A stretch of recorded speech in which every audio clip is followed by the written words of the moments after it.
Hello po mga ka-good vibes, kumusta po kayo lahat? Nandito na naman po ako at bumabalik at magbabasa ng mga zodiac sign. Ang susunod ko pong babasahin ay ang zodiac sign ng Pisces. Kumusta po kayo mga Pisces? Sana po ay nasa mabuti po kayong kalusugan, pangangatawan at maligayang pamumuhay.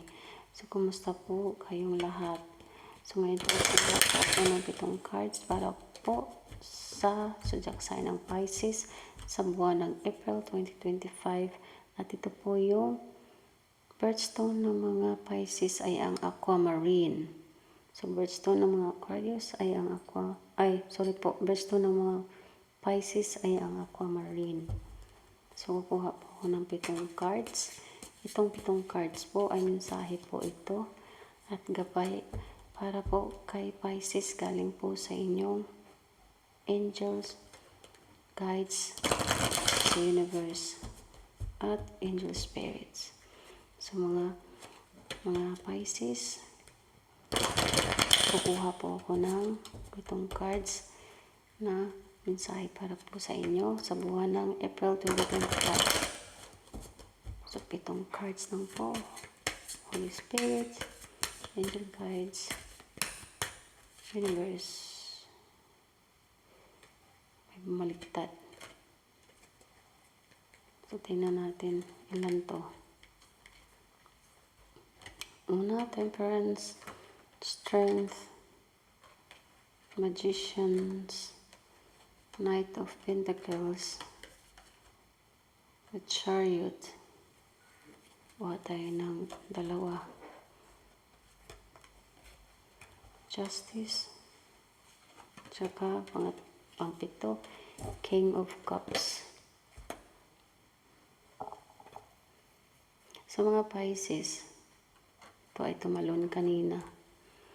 With Temperance, Strength, Magician,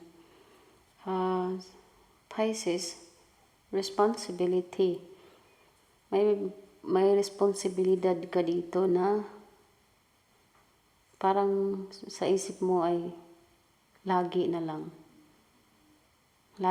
tong responsibilidad na to. Yun. At sa responsibilidad mo na to, kahit anong pagsubok man tong responsibilidad na to, matapang ka pa rin.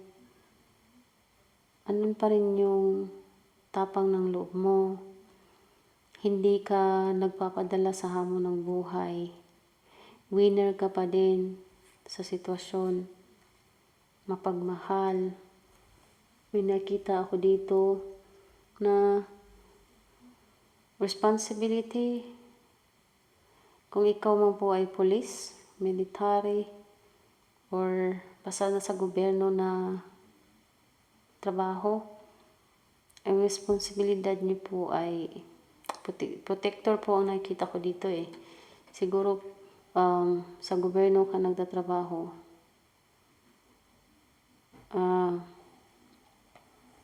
i-assign ka po sa ibang lugar. Kung ikaw man po, gobyerno ang nakikita ko dito, nagtatrabaho sa gobyerno, basta i-assign po kayo sa ibang lugar. Kung anong destino nyo po ngayon, i-assign po kayo sa buwan ng April. Sa buwan ng April po, start from April na buwan ng April, i-assign po kayo sa ibang destinasyon, sa ibang baryo, o di kaya lungsod. Yun, i-assign po kayo. A Chariot, Justice, King of Cups.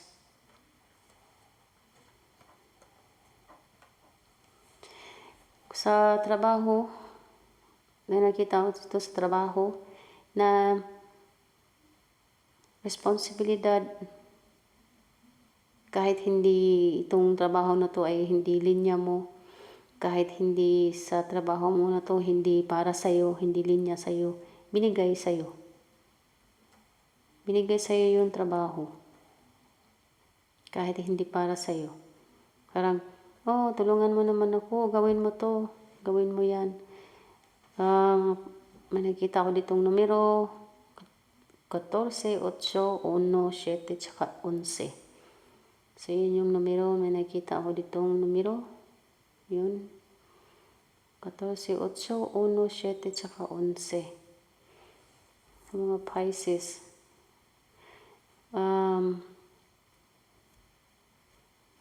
May napirmahan, may nagpirma, o may pinipirmahan po kayong parang mana. May mana na nakita ko dito. Magpirmahan na makukuha mong mana, or yun. Sa English pa, inheritance.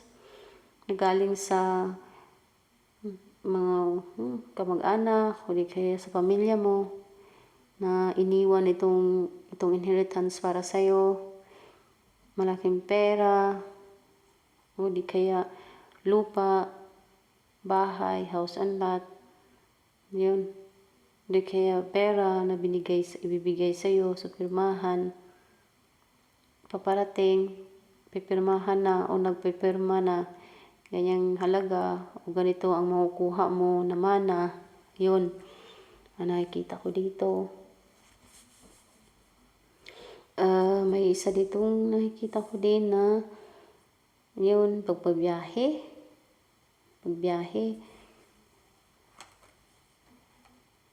Magta-travel. Biyahe na naman ang nakikita ko. Holiday. Spending time. Yung mag-start ng new life. Magpunta sa ibang lugar para doon mag-start ng bagong buhay.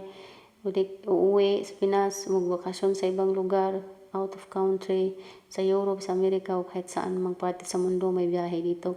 Meron din lokal na biyahe, paglalakbay. May nakita ako dito, Pisces. Huwag masyadong uminom ng alak. Nakita ako dito, uminom ng alak. Huwag mga Pisces. Pag halimbawa kung nasa grupo kayo ng mga inuman, kung halata mo na parang lasing na yung mga kasama mo, it's better na umiwas ka na. Kung matino pa yung pag-iisip mo, it's better na mag-excuse ka na lang kunwari. Ayun. Kasi hindi natin hawak ang bawat utak ng mga tao eh. Nakita din ako itong mga Pisces na may iniindaya kang sakit. May iniindaya kang sakit dito sa parang acid dito sa mo. Acid ang nakikita ko. Naramdaman ko acid. May acid ka na huwag kumakain ng maanghang. Huwag kumakain sa gabi na sobrang late na. Huwag kumakain kasi epekto din yan eh. Tsaka yung sa stress din yan. May nakita ko itong acid. May naramdaman ka dito sa gitna ng tiyan mo. Dito sa may, dito? Ayan, parang tumigas na parang lang ipa-check up ka o di kaya ang gagawin mo mga Pisces po, tubig na maligamgam, hindi siya masyadong mainit. Yung tubig, lagyan ng kunting asin. Before mo inumin, hindi siya diretso na inumin na, hina-hina lang, konti-konti. Before mo inumin, lagyan mo na, isainan mo ng cross, yung tubig na may kunting asin. Yun. Pang wash out yun sa mga negative na parang palipad hangin. Pang wash out yun. Kasi ang asin ay number 1, healer. Ang asin. May nakikita din ako ditong tridor. May magta-tridor. Katrabaho. Parang may magta-tridor kay nagsiselos, tridor. Yun. Trabaho. May nakita ako ditong parang nagsiselos kahit may kapatid na nagselos. May katrabaho nagselos. So mag-ingat po, Pisces, sa trabaho, sa mga taong nasa paligid. Kasi may traitor ako nakikita dito. Traitor. Mga Pisces. Sa buwan ng April, mag-ingat po kayo kasi may nagsiselos. Kasi po parang ita-transfer nga po kayo. May ita-transfer dito sa ibang lugar. May lilipat. May bibigyan ng bagong posisyon. Mataas na posisyon. Parang mataas na ranggo. Ayun. Selos nga, katraiduran. Nakita ko dito. Pero, nanibabaw pa rin yung magdasal po. Huwag po pa dalos-dalos ng init ng ulo. Mga Pisces.